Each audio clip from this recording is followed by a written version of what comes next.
mouvement et on dit aux Suisses ne tirez pas sur l'enfant mais sur la pomme. Et la flèche qui traverse la pomme emporte une mini-croque, une micro-ponction, une micro-taxe d'1 pour 1000 de la pomme. Et avec ce 1 pour 1000 de la pomme, on arrive à couvrir tous les besoins des budgets cantonaux, fédéraux, communaux, sociaux, LAMAL, etc. Car les montants qui circulent en Suisse sont tellement considérables, gigantesques et colossaux qu'un pour 1000 seulement suffirait pour subvenir aux ménages et ça supprimerait toutes les déclarations fiscales. Et au haut de la pomme, vous avez comme une couronne de 4 feuilles qui représentent les 4 cultures nationales, les 4 langues nationales, et qui sont en fait une référence aussi à la nature. La pomme, naturellement, est une référence à la nature, et les 4 feuilles vertes aussi. Par contre, la hallebarde représente la souveraineté populaire, la souveraineté du souverain suisse, qui est le roi ou la reine, qui représente le gouvernement suisse, qui est une démocratie, nous la voulons la plus directe possible. C'est pour ça que sous la hallebarde, c'est indiqué démocratie directe, ce qui correspond à l'intitulé de notre liste, démocratie directe, spiritualité, la verticalité de la hallebarde et nature. Dans le mouvement microtaxe, parce que je pense que comme on nous dit qu'il n'y a pas d'alternative, eh bien moi je pense qu'il y en a une et c'est la microtaxe et j'adhère et je suis le mouvement. Parce que c'est quelque chose qui est vraiment nouveau. Oui, c'est quelque chose qui est complètement nouveau. Moi, j'ai jamais fait de politique de ma vie. J'étais plutôt dans la spiritualité et dans la théologie.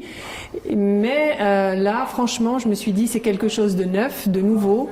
Et moi qui n'aimais pas du tout l'engagement politique et même social parce que je trouvais qu'il n'y avait aucune solution, eh bien là, il y en a une et je suis fière d'adhérer au mouvement. Très bien. Alors, mon nom est François de Siebenthal. Nous avons tiré le rang sur les listes par tirage au sort. Vu que mon nom de famille est Siebenthal, par providence, hasard, je suis le 7e sur la liste. Sieben signifiant 7 en allemand, comme tout le monde le sait. Donc, je suis un banquier converti à une nouvelle sorte de banque, des banques sans taux d'intérêt, où on crée les capitaux pour le bien des plus faibles. Et ce système marche dans de nombreux pays du monde. Et nous aimerions que la Suisse en bénéficie aussi, notamment grâce à la microtaxe, la reprise en main des créations monétaires, le respect de la Constitution fédérale, notamment l'article 99, qui actuellement n'est pas du tout respecté en Suisse. Nous voulons que l'argent suisse, le franc suisse, ne soit pas des dettes, mais des actifs. C'est un changement de paradigme complet. Et les francs suisses appartenant aux Suisses, la Constitution prévoyant que 2/3 au moins du bénéfice net de la Banque nationale suisse sera réparti au canton, ce qui n'est actuellement pas le cas. Au lieu de recevoir 150 milliards, on reçoit à peine 2 milliards, ce qui fait une grande différence pour les ménages cantonaux, communaux et même fédéraux d'ailleurs, où on serre la vis partout alors qu'on devrait vivre dans une société d'abondance et tout le monde en Suisse devrait être beaucoup plus heureux et joyeux. Olivier Pahu, je suis entrepreneur indépendant, j'ai un brevet fédéral d'expert en estimation immobilière. Je me suis engagé auprès de ce mouvement car j'ai jamais voulu faire de politique, mais là je pense qu'il est temps que effectivement le peuple reprenne son pouvoir, que le souverain revienne aux manettes, si j'ose dire. Effectivement, la couleur de notre mouvement, c'est le blanc. Le blanc, parce que c'est d'abord le drapeau de la paix, hein, on veut faire la paix, on veut réunir toutes les couleurs de tous les partis. En ce moment, il y a des guerres entre les partis qui fait que ça ne mène à nulle part. On leur a laissé faire pendant 40 ans, 50 ans, et on voit bien qu'aujourd'hui, on est un petit peu dans l'impasse. Alors, je pense qu'avec ce mouvement, nous pouvons proposer un petit peu des choses plus visionnaires. Nous sommes orientés solutions. Nous proposons beaucoup de choses. La microtaxe, bien sûr, qui est un peu le fer de lance, mais on a également beaucoup de solutions très concrètes pour faire avancer les choses et arrêter juste de palabrer, de discuter, mais que le peuple puisse vraiment revenir au pouvoir. Et je crois beaucoup personnellement à l'intelligence collective. Ici, on a un bon groupe de gens très intelligents, d'horizons divers, qui se sont réunis pour se présenter à ces élections. Et je suis très heureux de pouvoir passer la parole au suivant. Merci, je m'appelle Georges Zamniborch et grande surprise, j'ai été tiré au sort.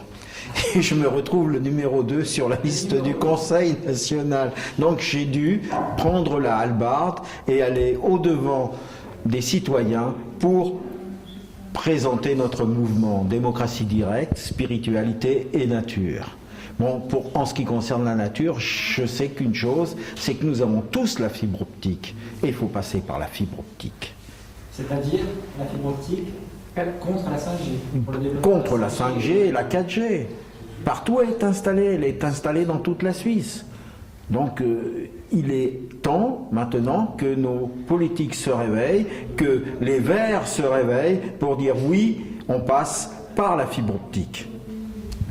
Je passe. Ah. Ok. Bonjour. Dominique Chaton. Je suis médecin, psychiatre, sexologue. Ça fait un curriculum, oui. Alors j'ai rejoint le mouvement parce que dans mon cabinet, effectivement, je vois dans le micro, si on veut, avec chaque patient qui me consulte, beaucoup de stress, beaucoup de difficultés, de soucis personnels, mais qui m'ont... il est fait par la vie, Oui, justement. Ce qu'il y a, c'est que j'ai vu un changement. C'était pas toujours comme ça. Et c'est là que ça m'a, disons, je me suis intéressé à en connaître un peu plus les causes. Et où le hasard a fait que je suis entré dans un groupe, l'association des actionnaires actifs positifs, dans lequel il y a des pointures en termes d'économie, où il y avait notamment François de Siebenthal, Bernard Degas et d'autres. Et ça m'a en quelque sorte ouvert les yeux sur les problèmes à l'origine de ces stress que je vois chez mes patients. Et que je vois aussi d'ailleurs sur le plan de la nature en général. Et on s'est décidé de passer à l'action. Alors oui, le hasard a voulu aussi qu'on me propose de participer à un tirage au sort. J'ai d'ailleurs été, pour le malheur du groupe, tiré au sort le premier sur la liste des Fribourgeois, puisque je suis Fribourgeois d'origine et qu'à Genève nous avions eu des problèmes pour déposer une liste. Alors heureusement, comme je ne suis pas domicilié là-bas, je suis bon deuxième sur la liste du Conseil national. Voilà. Alors, pour finir... Non, il n'est pas sur la liste. Alexandre. Alors Alexandre Martins, je suis technico-commercial et spécialisé essentiellement dans tout ce qui est gestion de projet. Donc j'ai joint le mouvement il y a pas longtemps, donc je suis un tout petit jeune en plein apprentissage donc j'ai joint ce mouvement parce que deux points étaient essentiels qui sont la démocratie directe et la nature, avec le côté spirituel bien évidemment, mais le côté démocratie directe où le peuple doit retrouver sa souveraineté et le côté nature où il est important d'annoncer donc l'utilité des nouvelles technologies ainsi que le côté nouvelles énergies. Donc actuellement en Suisse par exemple on estime que 50% des bâtiments ne sont pas du tout à long terme considérés pour tout ce qui est optimisation d'énergie et donc dans ce contexte là nous sommes du 13 au 20 octobre à Blue Factory, au Neighbor Hub, la maison verte qui a gagné donc à Summit le concours de 2017 de la maison la plus écologique. Ça, et nous... pour savoir. Non, c'est une maison qui est en fait à Blue Factory. C'est un bâtiment qui a été conçu avec des blocs de façon intelligente, qui est la maison la plus green, donc qui se trouve en Suisse, à Fribourg. Et au fait, on sera pendant toute une semaine pour répondre à des questions des différents citoyens de Fribourg et répondre aux différents programmes que nous avons émis avec des réponses aux différents points, aux questions qui se poseront. Bernard Dugas, j'ai une formation d'ingénieur et je travaille beaucoup sur l'économie actuellement parce que c'est important pour prendre des décisions dans ce domaine-là de comprendre comment ça fonctionne réellement. Donc ce matin j'ai animé un jeu. C'est en fait une manière de faire prendre conscience aux gens que la monnaie existe, c'est bien ce qu'on utilise aujourd'hui, mais qu'il peut y avoir peut-être d'autres solutions. C'est pas un élément naturel, c'est pas une loi de la nature, C'est une invention humaine qui date de moins 700 ans avant Jésus-Christ, qui est inventée en Grèce. Et ça a des conséquences, l'utilisation de la monnaie a des conséquences. On peut dire que c'est un outil, mais que cet outil il a des vertus, mais aujourd'hui, comme il est utilisé, cet outil, il peut être dangereux, il peut être mal utilisé. Et ce que vous essayez de faire par ce jeu, c'est quoi? C'est d'essayer de simuler le monde actuel, ou alors de montrer comment la monnaie pourrait fonctionner d'une manière meilleure? Alors, c'est déjà montré que la première utilisation de la monnaie était une utilisation guerrière. Ça servait à faire des conquêtes militaires. Oui, mais c'était inventé en Grèce pour payer des soldats et pour pouvoir conquérir des pays avec moins de violence, avec seulement la menace de la violence. Et en même temps, on crée l'impôt pour que les personnes soient obligées de payer, d'utiliser la monnaie pour payer l'impôt. Donc on peut dire que l'impôt est arrivé pratiquement en même temps que la monnaie. Oui, et c'est pour construire un système dans lequel on est obligé de vendre quelque chose contre de la monnaie. Et c'est d'ailleurs été utilisé très récemment, puisque les conquêtes en Afrique, les conquêtes coloniales en Afrique par les Anglais et par les Français, le franc CFA existe toujours, c'est un outil de colonisation. Mais dans le jeu, on ne se rend peut-être pas compte de ça au début, mais l'idée c'est de voir comment des règles de vie économique vont pouvoir changer le comportement des gens. On voit très bien qu'il y a certains moments, qu'il y a le troisième jeu en particulier, je pense que tout le monde l'a vu ce matin, ça amène un poids, un stress qui ressemble étonnamment au stress que peuvent observer les médecins dans leur cabinet actuellement. C'est quoi, c'est une espèce de Monopoly où il y a une compétition? C'est même pas une compétition, l'idée c'est de construire des maisons. Donc c'est même pas un Monopoly, on construit des maisons, on a des matières premières, des murs, des cartes. Et il faut rassembler 4 cartes pour faire des carrés de la même couleur. Stratégie? Alors la seule stratégie c'est d'arriver à trouver les autres couleurs, puisqu'on ne reçoit pas toutes les cartes du même type. Il faut trouver les autres, donc il faut discuter avec les autres. Et donc de toute façon, ça passe à travers la discussion, l'organisation, et selon le type de règles qu'on va mettre, donc du troc, de la monnaie, du crédit mutuel ou du don, on va voir que le comportement des personnes change beaucoup et l'efficacité aussi dans la construction des maisons change beaucoup. C'est plutôt de voir la relation avec l'argent, l'utilisation, donc l'impact psychologique finalement. Oui. Et psychologique et sur l'organisation même de la société. C'est plus que psychologique, ça a des effets mécaniques, je dirais, sur la société. Et donc le public était invité, les gens ont participé, ils se sont amusés Alors oui, il y a des moments où ils s'amusent. Ce matin, on a même vu on avait affaire à un groupe qui ne trichait pas. Parce que la triche fait partie du jeu aussi. On observe le comportement humain et dans certains cas, on observe des blocages dus aux règles et pour contourner les blocages, il faut savoir se débrouiller parfois. Donc, au fait, c'était une réflexion qui était de hier soir. Et l'objectif était de partager avec les différentes personnes qui étaient présentes qu'est-ce que la microtaxe et au fait comment la transition pouvait se faire de un statut actuel qui sont les impôts, donc faire sa déclaration d'impôt, et de passer vers une solution qui est la microtaxe, où les gens n'auront plus à le faire, et de ce fait, ça serait prélevé automatiquement sur les transactions bancaires. Quelqu'un peut m'expliquer le schéma? Alors le schéma... Le schéma. Microtaxe. Est-ce que c'est la même chose déjà?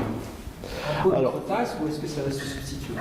Alors, ça va se substituer. Donc l'objectif, c'est de déplacer justement les impôts d'aujourd'hui vers une microtaxe automatique qui est donc sur les transactions bancaires et générale en fait à toutes les transactions bancaires. Donc on parle de 100 milliards de dollars, je crois. 100 000 minimum, voilà. Donc c'était ça l'objectif. Et puis on s'aperçoit qu'il y a quand même des réticences chez les gens. Parce qu'ils ont tellement l'habitude d'être dans des zones de confort et des zones bien préétablies qu'on s'est appelé à la réflexion de se dire combien de personnes aujourd'hui sont conscientes qu'il est possible d'aller vers un monde différent, vers un système différent.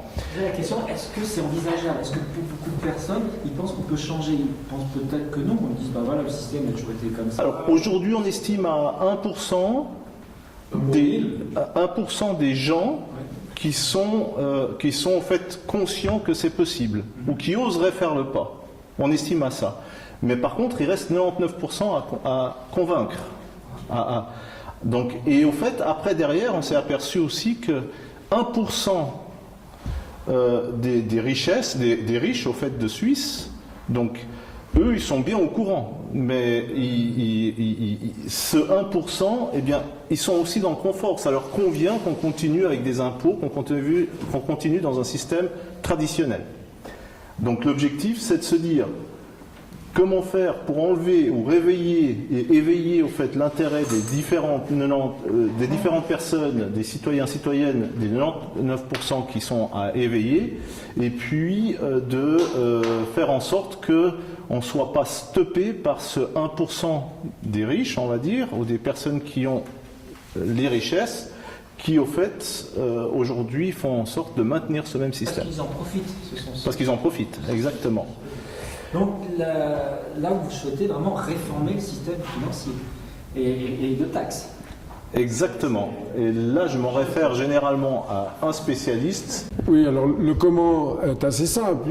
Étant dans la profession, les économistes reconnaissent, la Banque des règlements internationaux le reconnaît, les montants qui circulent maintenant sont capitalisés en terras.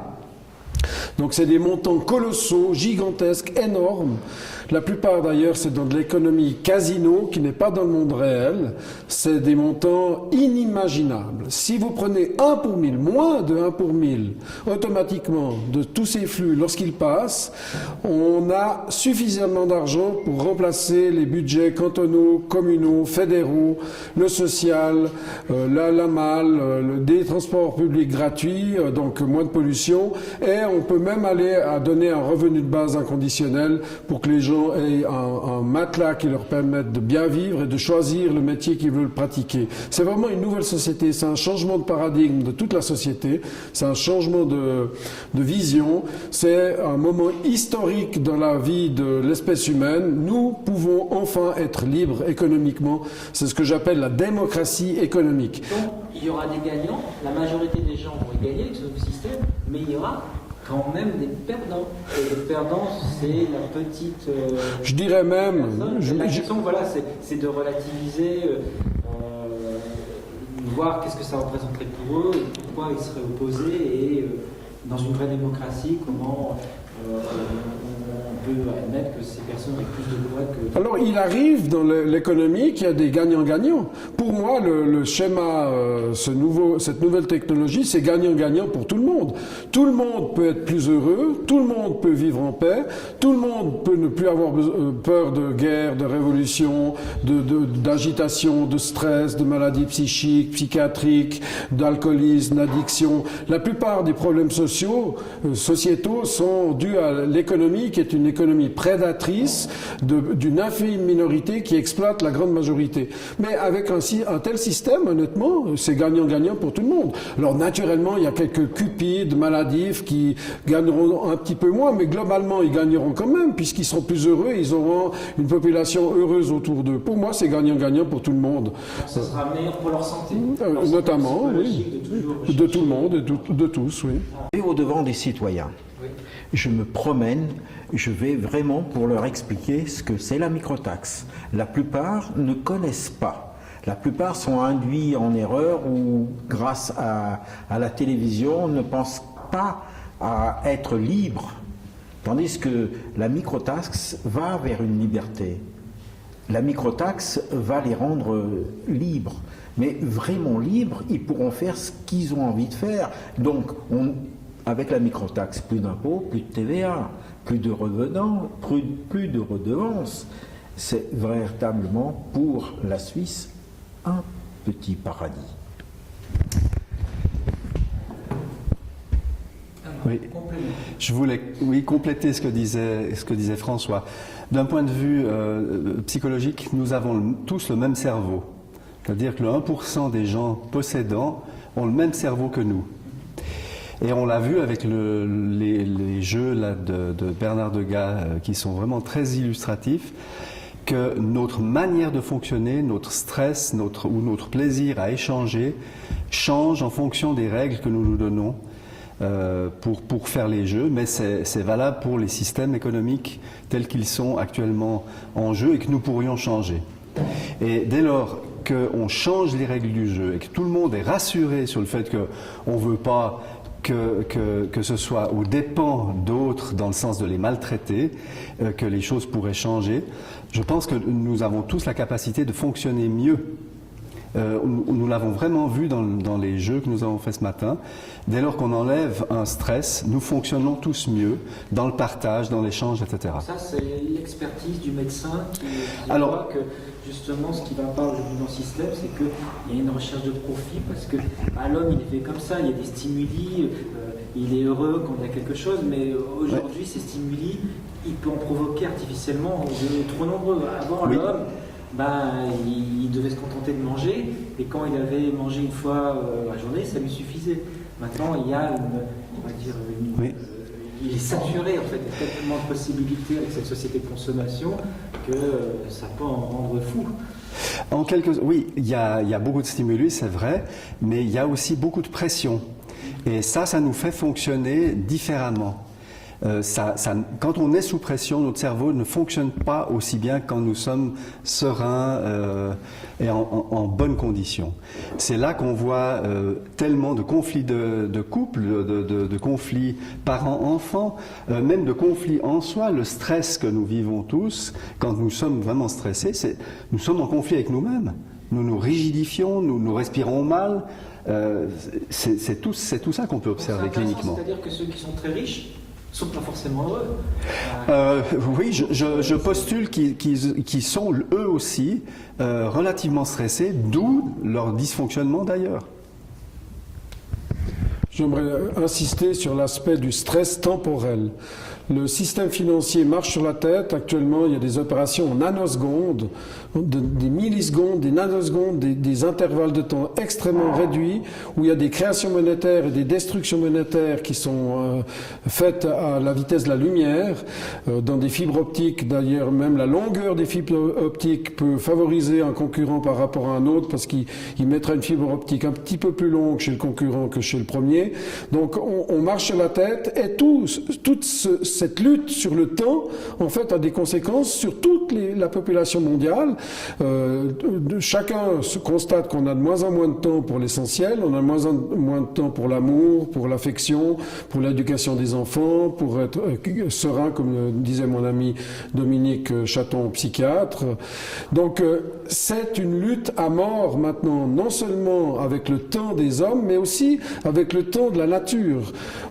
Cette société prédatrice est en train de détruire la planète sur laquelle on vit.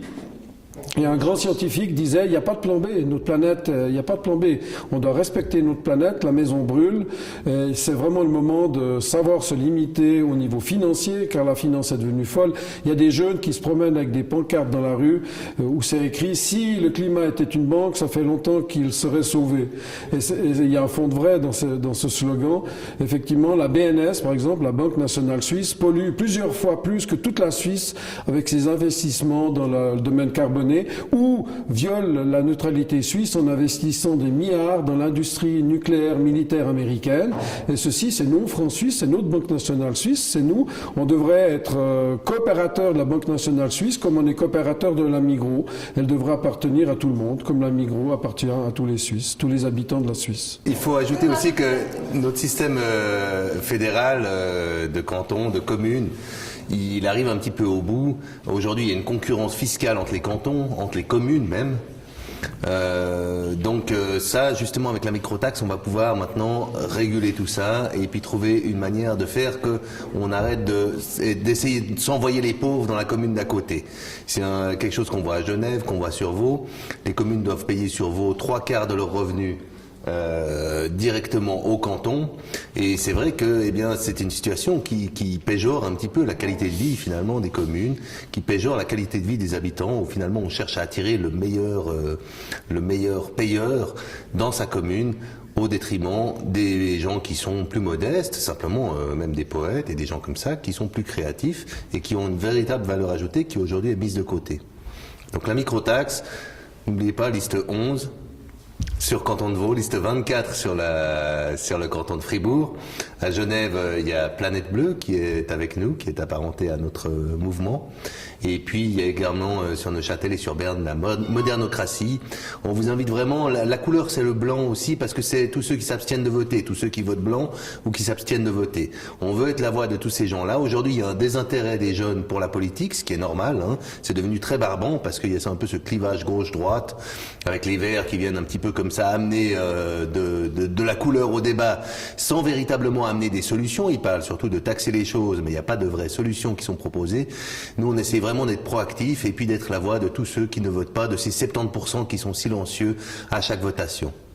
Alors moi je voulais dire, votez la liste 11, on a peu de possibilités de pouvoir s'exprimer et on remercie Beautiful World de nous donner la parole. Et donc, ce que je voulais dire, c'est que nous sommes en faillite, faillite économique, faillite sociale, mais aussi faillite spirituelle. Et dans notre mouvement, nous voulons remettre beaucoup plus de conscience dans l'action politique. Et nous promettons à ceux qui voteront pour nous d'être dans la conscience, dans la ligne de politique droite et honnête. Voilà, votez liste 11 et merci à tous. Et 24 Fribourg. Et 24 Fribourg, bien sûr, mais mon collègue s'était déjà annoncé avant.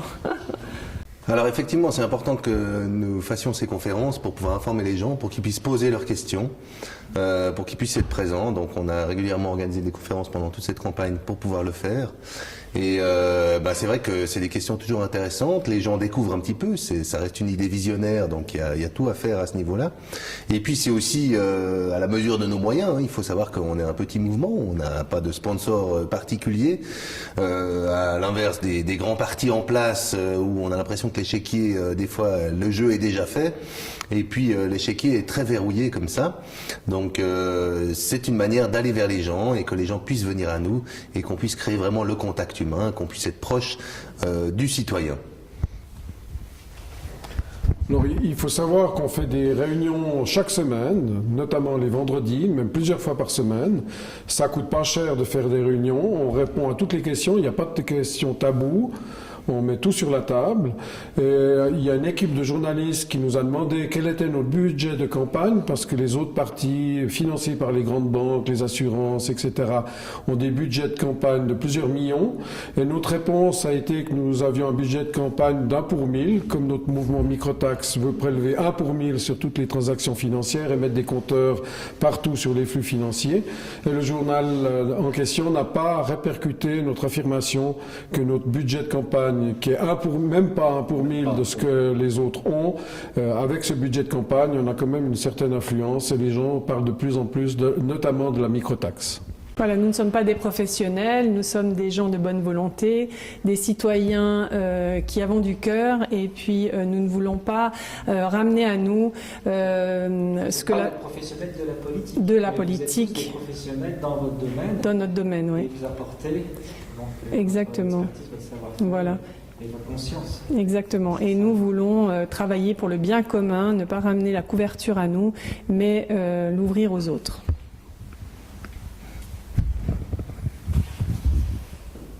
Donc, nous avons donc fait cette journée. Nous espérons jusqu'au 20 continuer encore.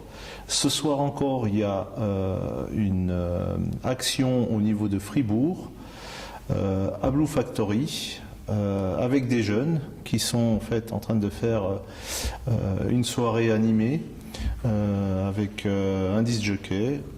Il y aura peut-être une 200aine de jeunes ou peut-être un peu plus, je ne sais pas. En tout cas, on a déjà eu pas mal de succès. Et on espère continuer dans cette voie à Fribourg, pour la liste de 24 en l'occurrence, de faire une action toute la semaine prochaine en étant présent à Blue Factory, au Neighbor Hub, et de répondre à toutes les questions de tout citoyen et de toute citoyenne fribourgeoise. Pour ceux qui ne connaissent pas l'adresse, vous pouvez dire comment aller à Blue Factory, ça se trouve, ou est-ce qu'il y a un site internet? Alors, il y a un site internet qui existe, qui est www.neighborhub, donc N-E-I-G-H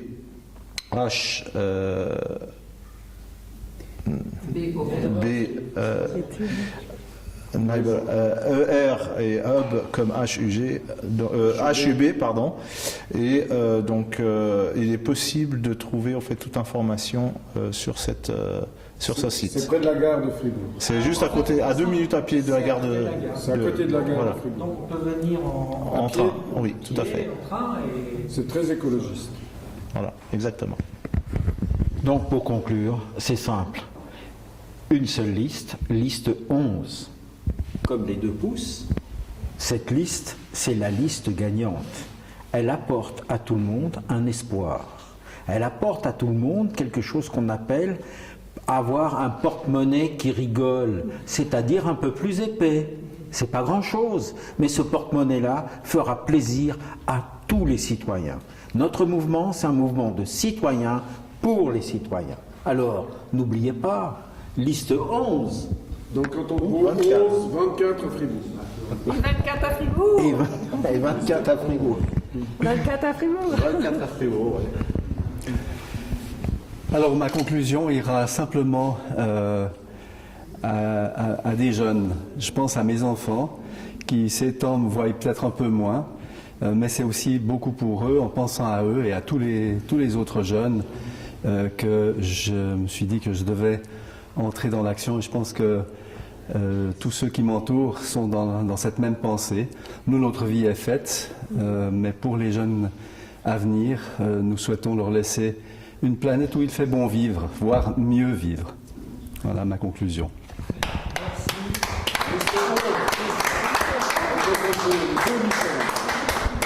Merci.